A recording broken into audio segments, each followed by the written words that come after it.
Today, we leave Milan in the Alfa Romeo Museum and head north to Mandello Del Lario, home of Moto Guzzi and birthplace of our motorcycle.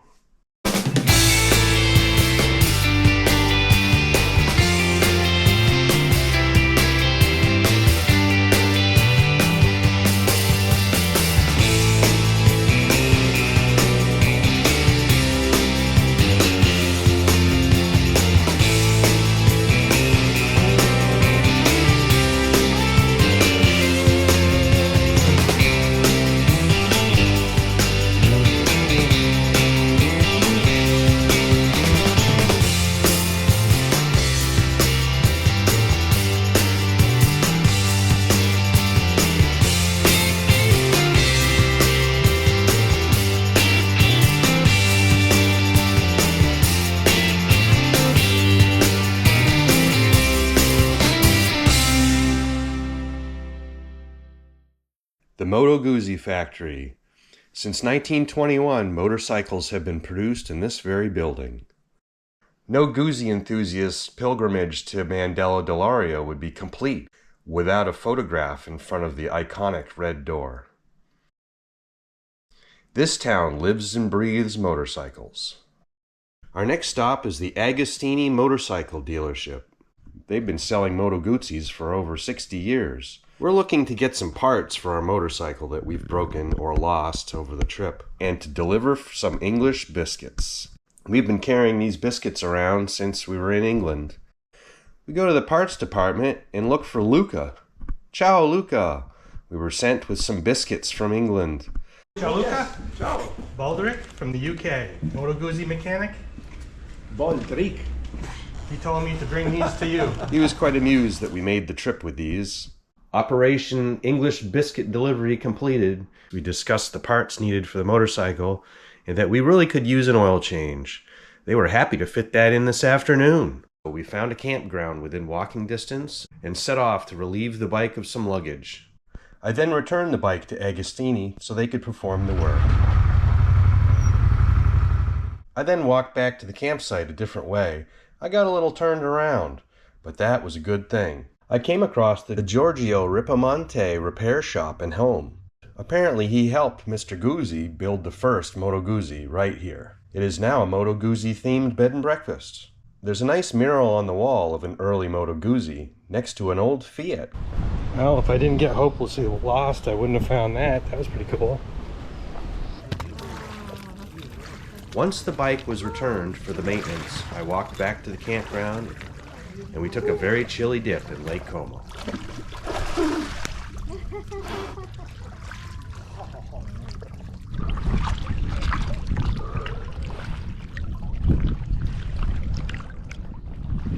Oh, it's not so bad now that my legs are numb.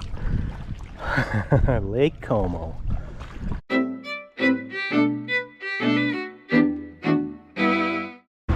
After our quick dip in Lake Como, I walked back to Agostini, where my bike's engine, transmission, and differential fluid have been changed, along with the broken handguard and missing foot peg rubber.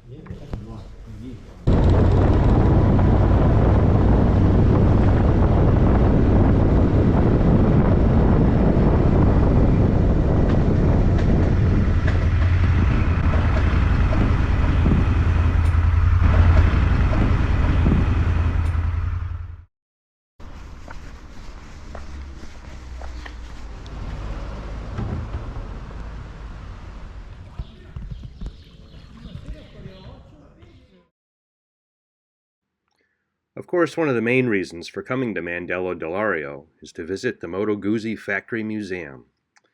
You have to make reservations, and they were booked, so we had to stay an extra 2 days. No big deal. With the luggage still off the bike, we made our way to Tirano and then north to the Bernina Pass. Rather than travel south to go north on the autostrada, we went up the lake road.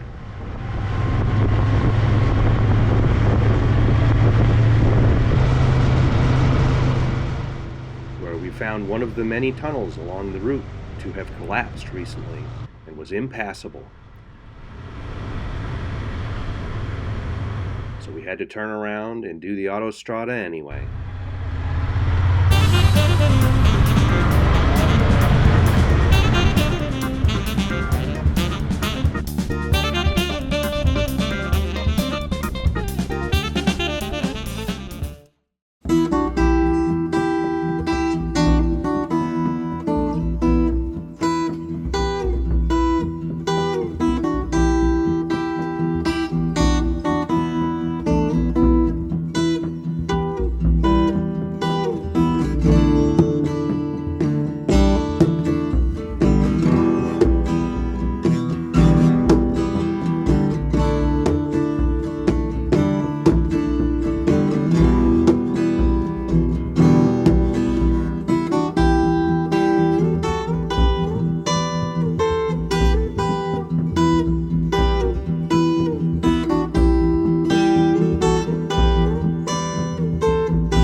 We found this nice dirt road off the mountain pass where we stopped for some fish and crackers lunch.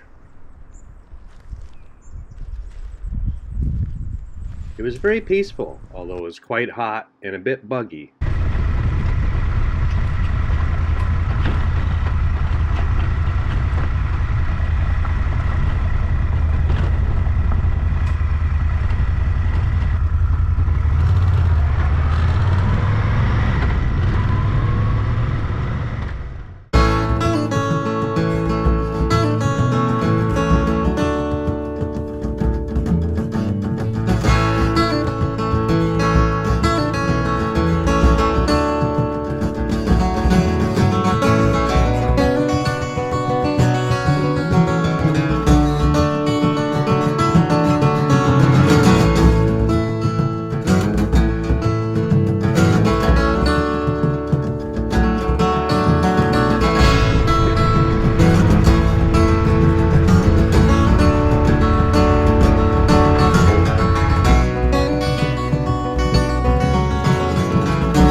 Remember that closed tunnel we met this morning? We thought surely the locals have a way around that tunnel. So we got off the autostrada at Bolano and made our way down the twisty cliff road to the valley below, behind some very slow traffic.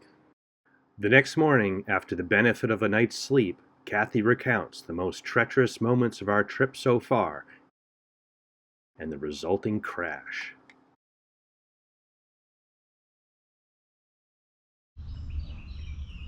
Yesterday, we were on the road you can see there. The reason we were there was the GPS kept telling us, oh, this is the way to go, and we really didn't have another plan, and there were other cars going there and bikes, although there was something across the road. Well, we followed everybody else. And it was something. We've done lots of very tight mountain passes, but this is different. This is scaling a mountainside. Very steep. You could, even the tiny cars they have here could barely make the turns.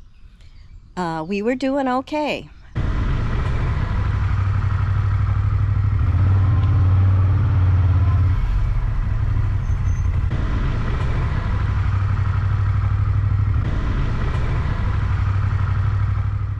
And the other bike was doing okay.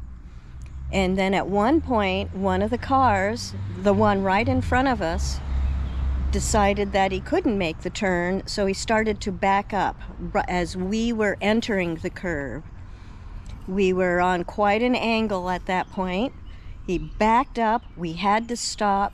There was just no way to stay upright. We went down pretty hard.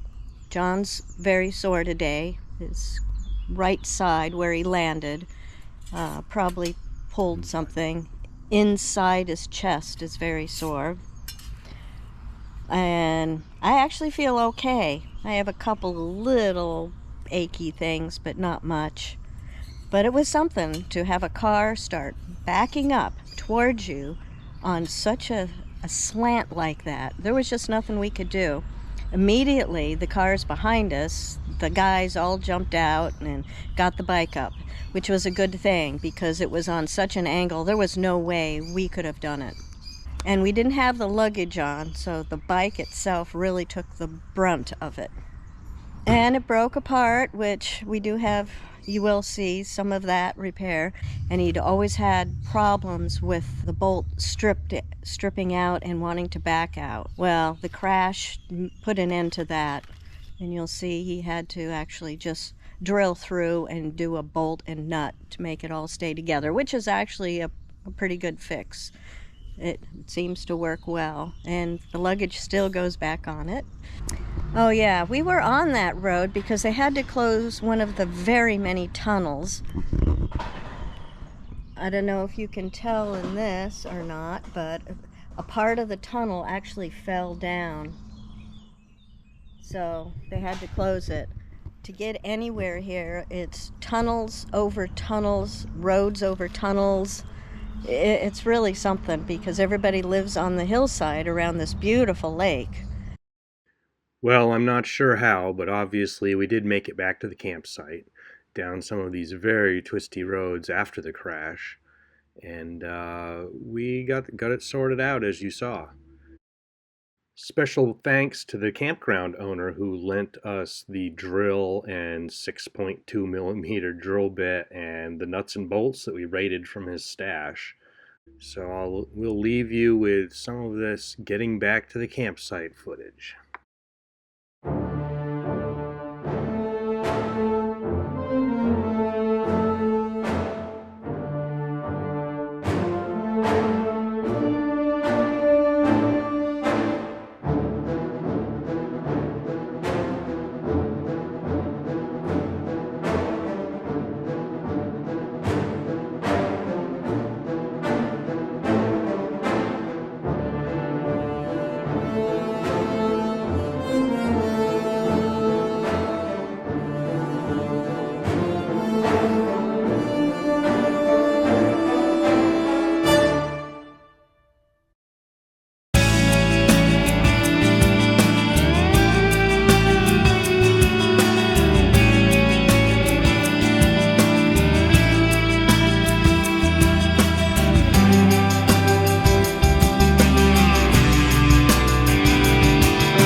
If that day didn't put the ADV in adventure, I don't know what will.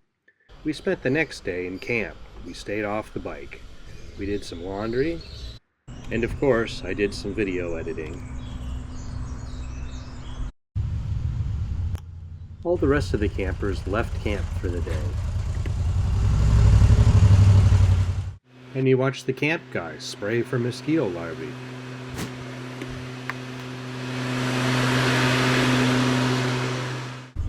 What is it? Biologique. Sulfa-based biologique. It just keeps the nymphs from actually growing. It's actually not like an actual poison. The bugs might beg to differ, but it seems to do the trick. They said otherwise it would be uninhabitable here. Yeah. So they've all fallen out of the trees. I guess, I don't know, they probably do this weekly or something. So we're going to hang the laundry back up. Thanks for sticking with us through this video series. Next up will be the tour of the Moto Guzzi Factory Museum. If you like these videos, don't forget to share, like, and subscribe.